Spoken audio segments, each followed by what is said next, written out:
Alors Marion, tu as accepté de témoigner sur un souvenir marquant du référendum du 29 mai 2005. Merci à toi et puis on t'écoute.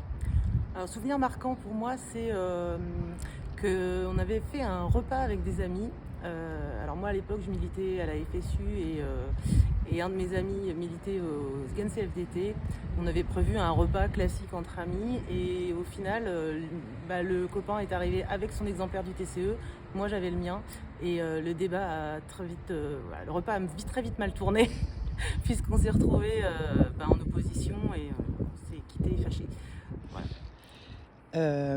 Mais malgré tout, en aparté, tu me disais que au final, ça avait quand même été un moment où vous aviez échangé, en Oui, fait. en effet, et on avait beaucoup échangé. Et ce qui m'avait marqué dans tout le débat autour du TCE à l'époque, c'est que c'est quelque chose que tout le monde s'était approprié.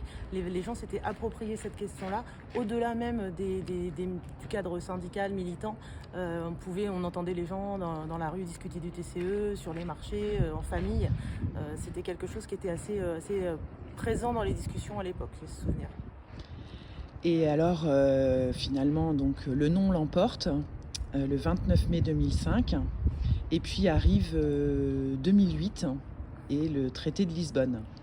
La déception, quoi, la déception, et puis le sentiment que voter ne sert à rien au final. Donc en famille à l'époque, on était d'une part très en colère que le vote des citoyens n'ait pas été pris en compte, et on s'est beaucoup posé la question parmi mes amis, parmi mes proches, de se dire ça sert à quoi d'aller voter? Est-ce qu'on va même continuer à aller voter?